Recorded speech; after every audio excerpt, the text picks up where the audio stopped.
Alright, today I want to walk through another background technique that I first saw David Anderson do called wall baseboard floor, and it's basically dividing any e-learning background into three different components. You have a wall, so let's start with this one. You have a wall, then you have a floor, then you have a baseboard that separates them, and you can create a lot of different scenes. So let's go back to this one here, and you'll see if I were to hide the floor, that was the street, was the floor, and then this here, the mountains, that'd be the baseboard. You hide that, and it goes to the sky.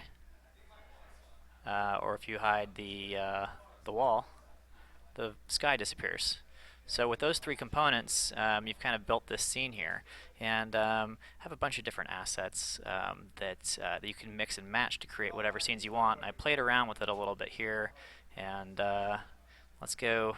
Let's look at this one here. Okay, here they are. It's a starry night. So with the ocean, and they're on the beach. So I could hide the beach there, or I could hide the ocean, which is the baseboard, and the wall is that sky.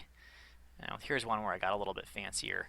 So the wall actually has two components. These windows have a transparency in them, so if I were to hide the wall, you'll see the sky behind it. I add the wall, there it is again, and the floor here is wood. Oops, I meant to hide the floor. There we go. And you'd see the wall that was through it, and then there's that baseboard again.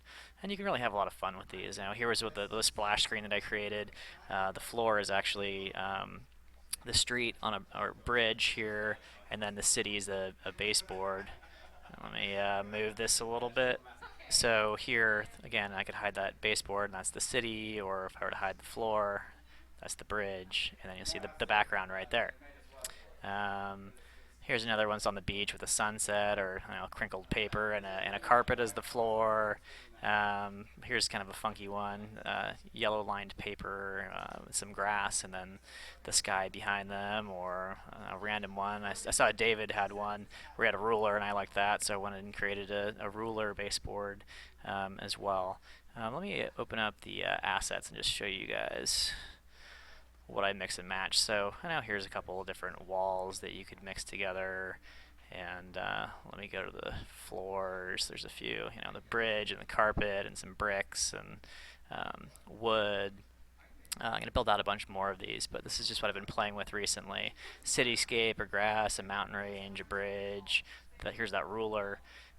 So I thought that this was a pretty creative way to create different background scenes, and you can really do some fun stuff, including building your own. Here's one where it's with a texture fill that was done there, and here's one that I used for the blog post. Where the baseboard is a fence, it's a repeatable texture horizontally, and then I have the sky, and then I have this grass fill. So there's a way you can build some interesting background scenes. You just go find yourself a wall, a baseboard, and a floor, and you can have a lot of fun with those. I'll make a couple of these available for you to play around with as well online on the blog. So keep a lookout for those. Thanks so much. Hope you found that useful.